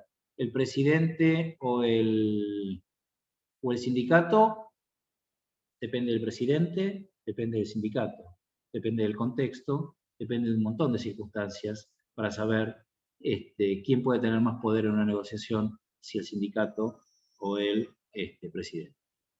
No hay una respuesta que deje conforme a todas las situaciones donde hay una negociación, por ejemplo, salarial, entre un representante del empleador en general, del tipo de organización que se trate, y un representante de los trabajadores. Hay momentos de la historia, hay momentos de la historia que en nuestro país los sindicatos tuvieron menor poder de negociación que el que pueden haber tenido en otra época, o el empresariado ha tenido mayor poder de negociación que lo que puede tener en otra época. Esto es muy mutante, por eso el tema de entender el poder como la probabilidad. Acá en esta pregunta tuya es donde se ve bien el ejemplo de la probabilidad. Es siempre una probabilidad. La probabilidad de que depende de otros factores. Lo contextual es un factor importante para entender el poder de una persona, el poder en las organizaciones. Sí, Diego. No, con respecto al caso que el Ministerio de Trabajo no puede dictar la conciliación obligatoria en todo caso. Es un instrumento, sí, es un instrumento. Es un instrumento que tiene para determinadas actividades no puedan ser interrumpidas, pero no soluciona el problema. El conflicto continúa. Claro, no resuelve el problema de fondo. La conciliación, claro, el problema de fondo sigue, la negociación sigue. Se dicta la conciliación obligatoria y hay que acatarla. Pero la negociación sigue y el conflicto sigue en vías de solución, de no solución. Fíjense, repasen siempre, y hablamos del rol de los sindicatos, cómo han variado muchas veces la voracidad en los reclamos dependiendo del momento en que los han hecho, del tipo del gobierno que está y este tipo de cosas. Esos son ejemplos de distintos grados o niveles de poder a partir de distintas coyunturas contextuales. Estaba con la mano levantada, había alguien con la mano levantada, que tenía la manito, que ahora no lo veo, porque tengo acá el coso este. Bueno, ya terminó. Bueno, vamos, sí, el que sigue. Profe, te pregunto, eso que había dicho de saber leer quién tiene el poder en una organización, más allá de las jerarquías, eso no nos enseña ningún libro, ¿no? Saber quién tiene el poder en una No, lo que organización. te enseña el y libro o lo que te jerarquía. enseñamos nosotros es que hay más de una fuente de poder. Eso es lo que es el gran aporte que podemos hacer nosotros desde un aula de una universidad o desde la lectura de bibliografía. Que no pienses que el único poder es la autoridad. Y esto no significa ni un concepto ni revolucionario, ni mucho menos trotskista de cómo funcionan las organizaciones. Es una realidad, digamos, ¿no? Es lo que se llama de un libro, se llama precisamente Las bases del poder, y se llama así, pero bueno, un nombre parecido, que explica esto, que explica que tenés distintas bases del poder. El que posee el recurso económico también es una base de poder. El que tiene el poder coercitivo es una base de poder. Lo vamos a ver cuando hagamos influencia, lo vamos a repasar. Pero esto es muy interesante. Por eso y esto que vos decís no lo aprendemos en los libros, es una manera de decir lo desafiante que es el devenir y el mundo organizacional y la dinámica organizacional y el trabajar en la gestión de organizaciones cuando vos tenés que saber identificar estos fenómenos. Y no es tan fácil como ver el organigrama. El organigrama te marca un tipo de poder, y ya. Después hay otros tipos de poder que subyacen por ahí, que son más difíciles, que te llevan a cometer errores. Porque subestimás a una persona y te apoyás sobre otra que en realidad tiene esa autoridad que le confiere, que le da el poder institucionalizado, pero bueno, en lo que es en las negociaciones o en la toma de decisiones, bueno, puede tener un rol importante, ¿no? Que no digo que está bien, es lo que pasa. Lo ideal siempre es que todo esto confluya en una persona. Entonces, la persona que tiene la autoridad es a su vez aquel que tiene características de ser referente, de ser líder, y es el que también tiene ese poder que da el conocimiento o la habilidad para rodearse de sus grupos de trabajo, de equipos que conozcan y que sean especialistas. ¿Sí? ¿Alguna otra pregunta sobre este tema? No, yo iba a decir, por ahí un ejemplo sería Moyano en el sindicato de camioneros, por ejemplo. Bueno, dicho por ustedes, muy bien. Sí, es un ejemplo. Que creo que no ocupa ningún cargo institucional, ningún poder institucionalizado, pero igualmente No, en uno una sabe organización no, lo que tienen seguramente todos los sindicatos son delegados. Por eso ahí es donde está, donde articula la figura del trabajador con el sindicato, a través de sus delegados. Esos son los que de alguna manera tienen una lectura más rápida de lo que está pasando en la organización en la cual trabaja, y son los que representan al sindicato en la organización en la cual trabaja, ¿no? Después están las estructuras del propio sindicato, con su secretario general, y la propia estructura del sindicato. Los sindicatos es un organismo ajeno a la organización, en términos organizacionales, es otra organización, que tiene después estas formas de tener delegados que están cerca de lo que está pasando realmente en las organizaciones. Entonces son aquellos que hacen un reclamo, son aquellos que trasladan un reclamo, una problemática, etc. Después, bueno, los nombres y apellidos son los nombres y apellidos que tenemos, más allá de detenerse en eso. Lo que es atractivo es que vean cómo esto va, cómo esto forma parte de la dinámica organizacional, ¿no? Como algunos gremios tienen más poder de negociación que otras por la actividad en la cual están también. ¿no? Son más esenciales la actividad, si se permite el término, ahora que el término está muy presente por el tema del COVID. Entonces, bueno, vos parás el transporte y estás el transporte terrestre y estás parando una circulación de insumos que tiene un alto impacto, ¿no? Entonces se juega con esto. Cuando veamos objetivos pronto, cuando veamos poder de negociación, bueno, yo les estoy dando el to be continued no para sacarme el tema encima, sino realmente vamos a ver, a profundizar sobre estos temas, ¿no? Pero bueno, nunca van a escuchar de mí que les dé un nombre y apellido, porque no corresponde, pero me parece que están bien orientados. Profe. Sí. ¿Está bien decir que hay centros de poderes que son horizontales y otros que son verticales, o eso ya se mezcla con la autoridad? No, es que los centros de los centros de poder como centro de poder no tienen una concepción. A ver, el centro de poder que respeta, que es la división del trabajo, la división del poder, sí está vinculado al poder legítimo, es la autoridad, es la jerarquía.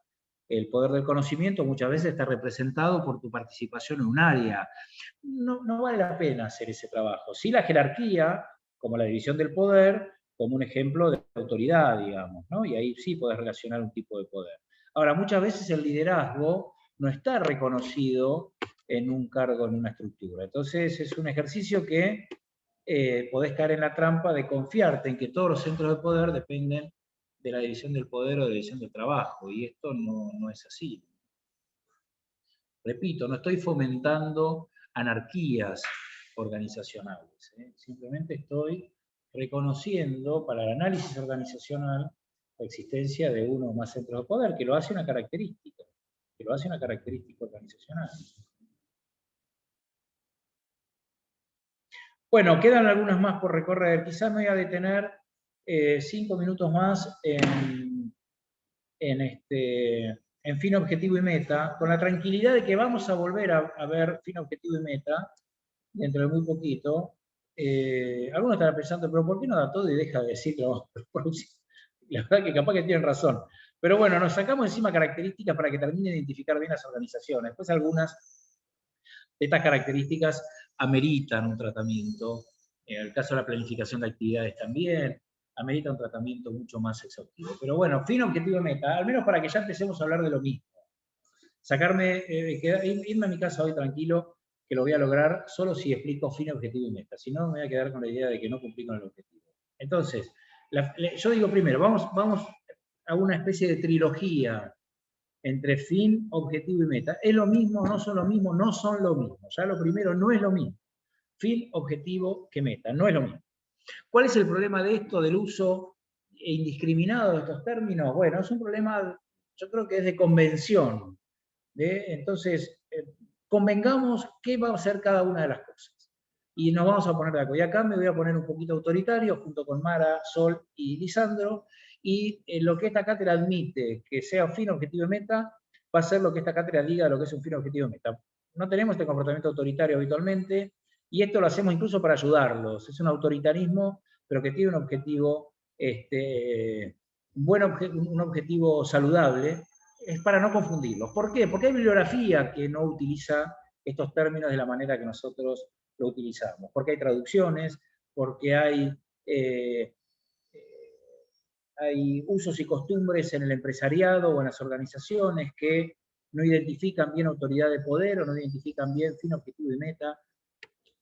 Y tampoco resiste una discusión filosófica y existencial sobre lo que es una cosa y la otra. Lo importante es que entiendan al menos que hay 3 instancias de esta trilogía que nosotros le llamamos fin, objetivo y meta, y que le pueden llamar como quieran. Fuera de, una vez que aprueben la administración 1, díganle como quieran, incluso le pueden poner un nombre de fantasía. Lo importante es que existen, que ustedes tengan en claro estas 3 variantes de lo que es un propósito, de lo que es algo a conseguir.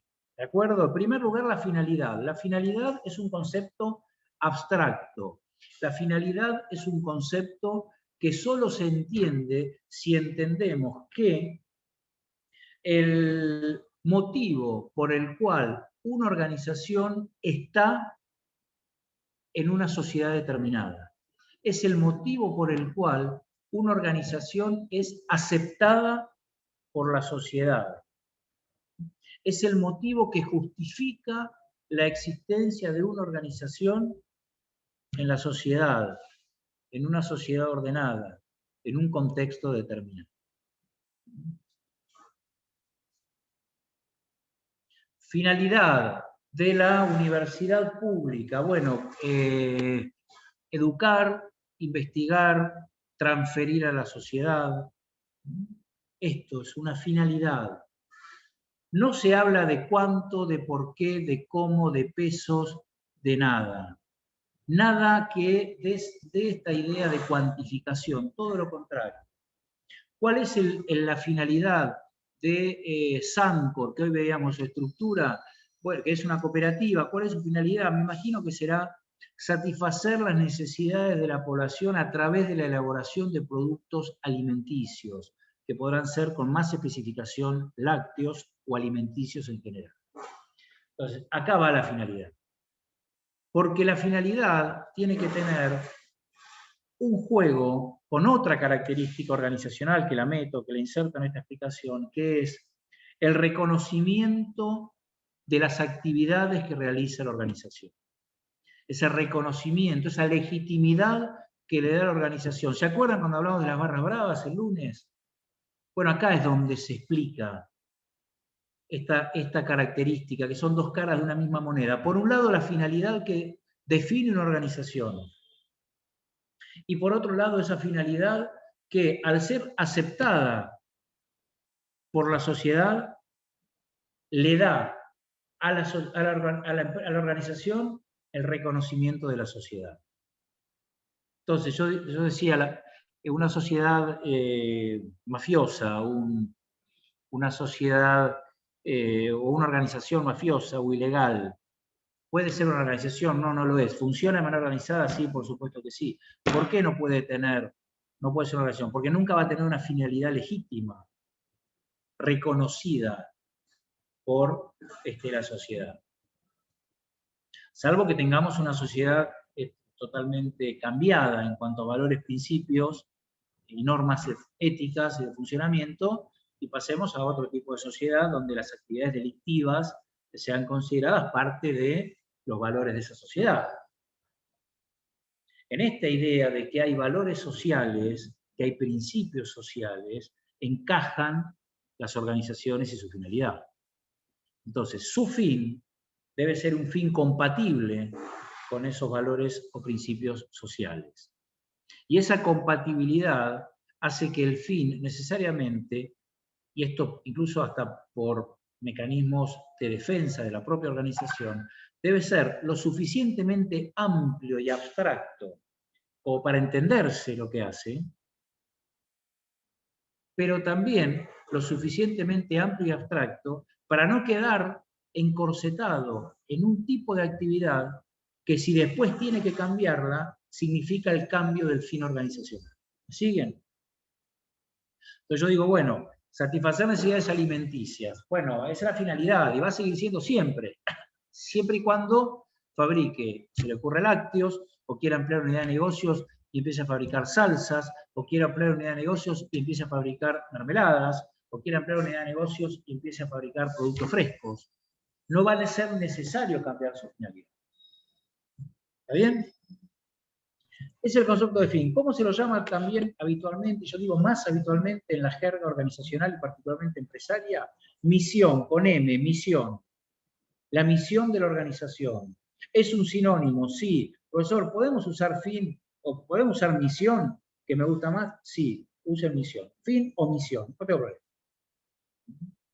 Ahora vamos al objetivo. El objetivo es la cuantificación de los resultados a alcanzar. Digamos que un objetivo es lo que una organización pretende alcanzar. Es el resultado que una organización pretende lograr. Pretende lograr, o sea que para un objetivo hay una definición de horizonte. Hay necesariamente un horizonte temporal. ¿En cuánto? Quiero aumentar las ventas. ¿Cuánto y en cuánto? 10%. ¿En cuánto? En un año. Ahí está clarito el objetivo. Va un año después, me paro un año después y le digo, y le digo a aquel, ¿cumpliste el objetivo? Sí, 10% en 10 años. Veo una pregunta de misión, visión y valores. Exacto, misión es lo que yo expliqué como fin, ¿verdad?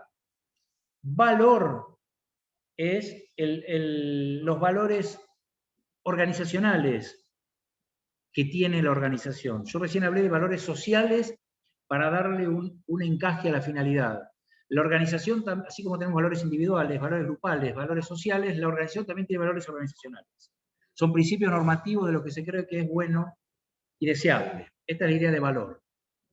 La honestidad, la integridad, el compromiso, aparecen en cualquier definición de valores de cualquier empresa, de cualquier institución. La visión es algo quizás parecido al objetivo. ¿Y por qué digo parecido? Es parecido al objetivo estratégico.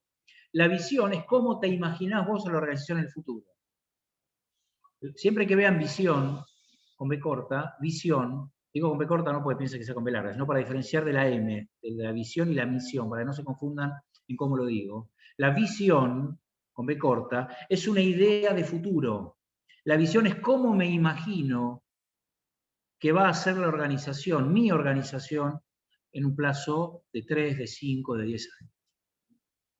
La visión, ser líderes en el mercado de electrodomésticos. Eso implica un objetivo estratégico, cual y cuantitativo. No dice en 3 años un 20%.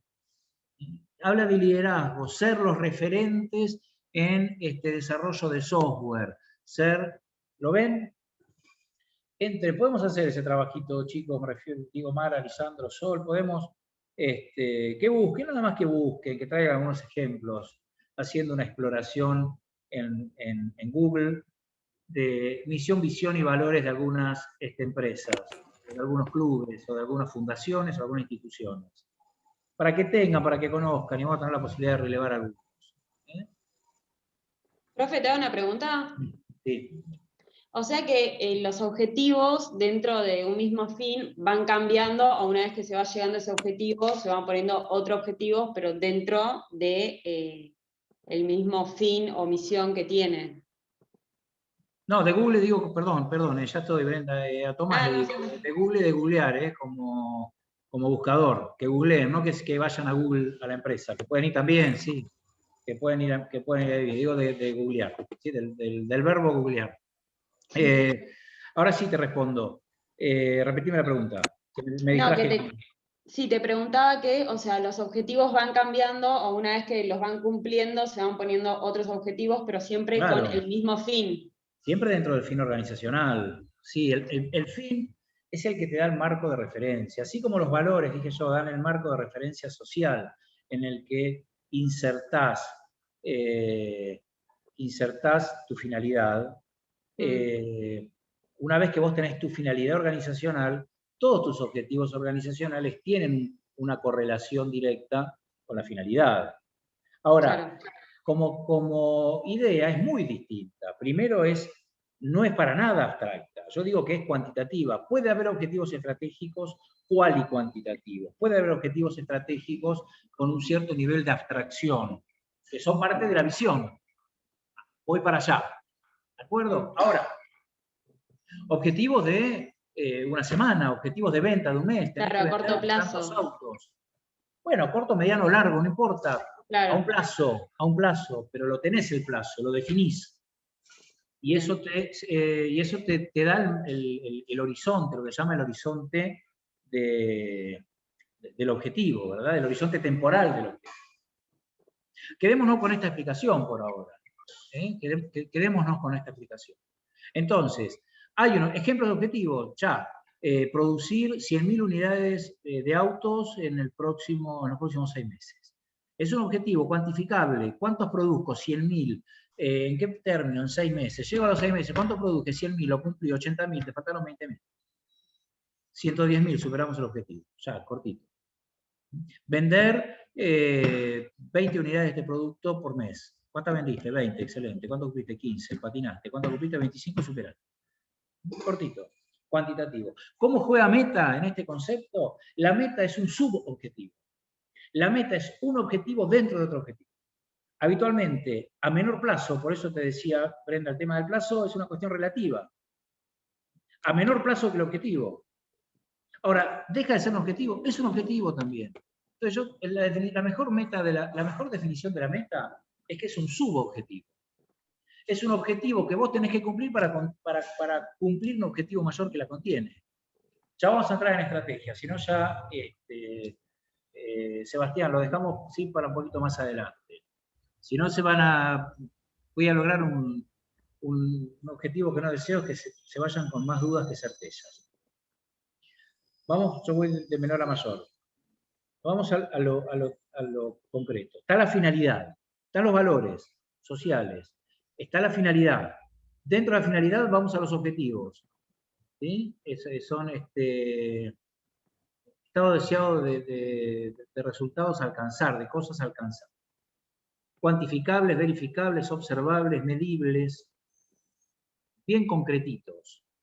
Y luego está la meta, que es la meta subobjetivo, de un objetivo mayor que la contiene. Vamos al ejemplo fácil, 1.200.000 unidades anuales es mi objetivo. En un año tengo que producir 1.200.000 unidades. ¿Cuántas tengo que producir por mes? ¿Cuál es mi meta producir? Supongamos que no es estacional y que va todo derechito, y para hacer el cálculo fácil, 100.000 unidades mensuales. Con 100.000 unidades mensuales llego a 1.200.000 anuales. Yo voy a repetir luego, cuando vean, vamos a ver fin, objetivo y meta. Si voy rápido es porque no me interesa tanto que tomen nota o que se pierdan con las características de los objetivos. Sí que lo entiendo. Yo pregunto ahora, ¿se entiende? Por eso, después vamos a ver medibles, observables, vamos a ver los atributos de un objetivo, vamos a entrar más en detalle. Pero hoy quiero que se lleven esa como una característica organizacional, no tanto como el tema per se. Todas las organizaciones tienen su finalidad, todas las organizaciones tienen sus objetivos y todas las organizaciones tienen sus metas. Yo les digo a ustedes, quien quiera compartir con nosotros un objetivo que tengan ustedes, cualquiera de ustedes, el que llegue primero, en esta carrera que iniciaron el 1 de marzo. Un objetivo, bien definido. Terminarla en 5 años. ¿Terminar qué? La carrera en 5 años. Muy bien, terminar la carrera en 5 años, Francisco. ¿Está bien definido el objetivo? Sí. Sí. Está bien, ¿no? ¿Sí? Sí. Está bien, puso el horizonte temporal, que es básico, porque algunos te dicen terminar la carrera. Ese sería el fin. Papi, 30 años estudiando económica, bueno, uno puede llevarlo, ¿no? Y va a cumplir su objetivo. 30 años después, cumplir el objetivo, con 48, 49, 30 años en la facultad. Está bien, lo cumplió. Bueno, ¿fue eficaz y eficiente? Ahí tendríamos que, quizás sí, ahí tendríamos que ya discutirlo. Ahora vos decís claramente, en 5 años, que es el tiempo teórico de la carrera que quiero terminar. Muy bien. Para esto, ¿qué tendrías que hacer? Bueno, dar N materias por año. Ahí ya vas a la meta, ¿no? Entonces yo digo, la meta es tener las 7 materias del primer año aprobadas en diciembre/marzo del año que viene. ¿Está? Tremendo, dice Tomás. Tremendo que el objetivo. Tremendo el objetivo, Tomás. ¿Vos decís que lo ves muy ambicioso el objetivo de Francisco? No, dice que no, se ríe y dice que no. Bueno, no, es muy realizable. Están en una facultad que se agarran el... No, dijo que qué tremendo que entendí, como que comprendió. Ah, pensé que era objetivo, me enganché mal, perdón. Bueno, está bien. Es realizable, sí. ¿Cómo? Una consulta con el tema de los fines. ¿Puede ser no honesto, entonces? Porque vos dijiste que tiene que tener metas sociales, pero pero no sería algo más como de marketing, porque si yo y 2 amigos más ponemos un emprendimiento y realizamos una organización y nuestro fin, entre comillas, más personal sería ganar mucha plata. Y en todo caso diríamos a la sociedad que nuestro objetivo es vender o satisfacer las necesidades de comida de la gente, por ejemplo, ¿o no? Te corrijo una cosa de la académica y te corrijo una cosa filosófica para que te quedes tranquilo, al menos lo que piensa el profesor titular de administración. No es, ¿cómo dijiste al principio? Una actividad no ilegal. No, ¿cómo dijiste? Una finalidad honesta, muy bien, honesta. Es honesto que ganes plata en la actividad. Es honesto que ganes plata. No es deshonesto que no ganes plata. Hay quizás, hay alguna confusión en este sentido, muchas veces influenciada por distintos actores sociales. No es deshonesto que ganes plata si le das trabajo a la gente, si emprendés negocios, no es deshonesto que ganes plata. Es más, te digo, está muy bien que ganes plata, porque el día que no ganes plata, no le vas a dar más trabajo a la gente. Entonces, esto funciona así, estoy un poco dogmático hoy, pero esto funciona así. Eso por un lado, eso yo digo es filosófico, quédate tranquilo, Lautaro, entonces, hacer un emprendimiento, te va a ir bien, gana plata y nunca te avergüences de ganar plata. Estás honestamente ganando plata, siempre hablando de actividades honestas. Ahora sí, vamos a la cuestión filosófica de la definición del fin. El fin tiene que ser honesto, entonces yo lo que digo es, te cambio el ejemplo de lo que es, por ejemplo, traslación de fines. O sustitución, o ¿cómo le llamamos? ¿Cuál es el nombre? Se me fue, Sol. Desplazamiento de fines. Desplazamiento de fines. Una cosa vos decís, me junto con mis amigos, digo, muchachos, vamos a decir que hacemos esto, y te armás todo el escenario, y vas a personalidad jurídica, decir, yo estoy acá para, con esta finalidad, y te pones a hacer otra cosa. ¿Qué sé yo? Pero no es que si no se demostrara que uno como organización cumple su finalidad, tendría alguna pena jurídica. Bueno, claro, por eso. Pero hasta que te descubren, yo no vi Breaking Bad, pero capaz que pueden encontrar un ejemplo por ahí. Son esos grises que hay en el medio, ¿no? Entonces, vos decís, bueno, ahí ya, epa. O lavado de dinero, muy bien, lavado de activos, exacto. Armar, por ejemplo, un ejemplo en general, digo, bueno, esto no sé si me acuerdo qué, un hotel, por ejemplo, qué sé yo, o un emprendimiento deportivo, o un gran complejo deportivo, o crear una ONG para hacer otras cosas. A eso digo, por supuesto que hay un desplazamiento de fines, y eso es lo que uno es lo que no hay que hacer. Y además, si te descubren, te van a cerrar la organización. Y probablemente tengas hasta una condena no solo civil, comercial, sino también empresas ficticias, correcto, empresas ficticias, son todos delitos, Empresas ficticias que crean quienes son líderes de organizaciones delictivas y crean una empresa para en ese contexto poder delinquir. Ahora,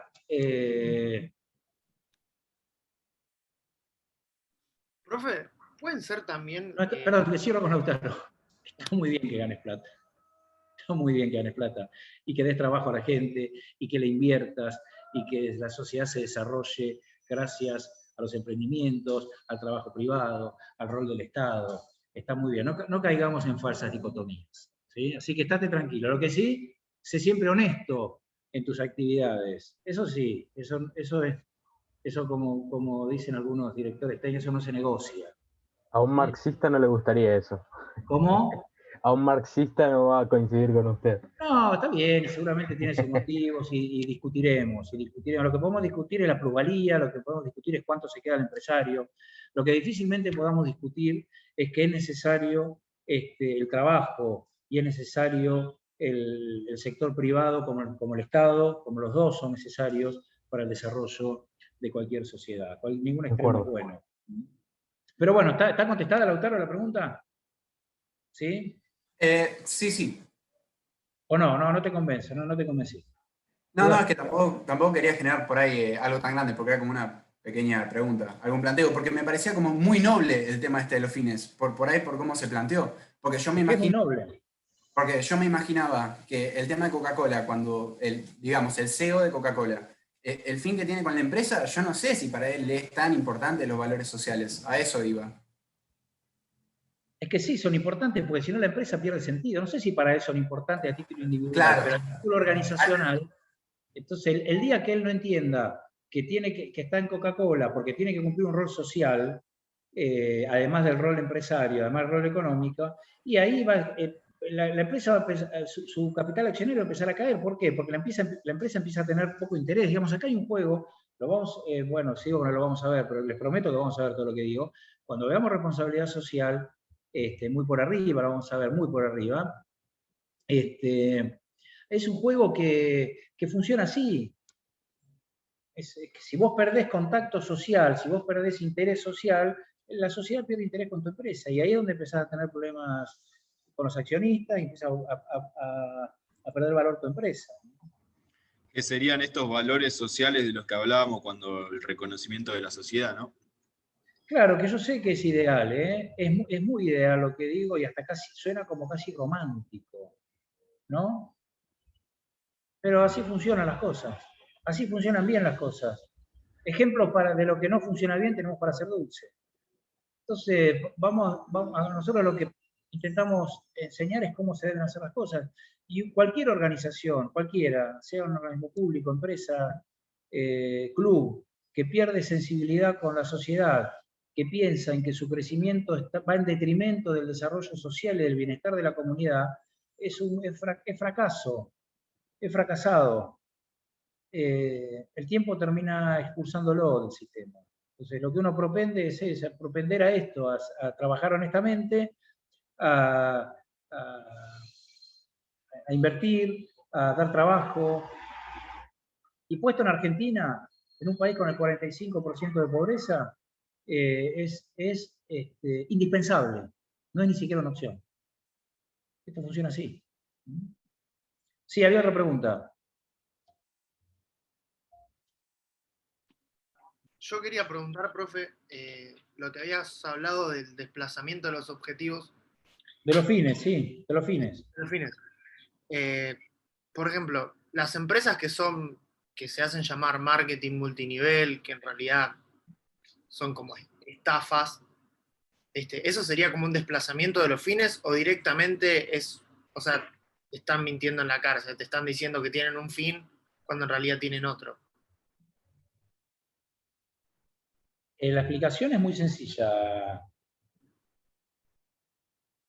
Si esa empresa tiene como finalidad estafar a la gente, entonces no hay desplazamiento de fines. ¿De acuerdo? Si la finalidad por la cual fue creada es estafar a la gente, no hay desplazamiento de fines. No hay ninguna sociedad organizada que acepte como finalidad a esa empresa. Entonces va a tener que buscar otra cosa para que sea aceptada. Y es donde se da el desplazamiento de fines es cuando hay un gap entre lo que llamamos el fin establecido, que es el fin estatutario, que es el fin que formalmente expresa, y el fin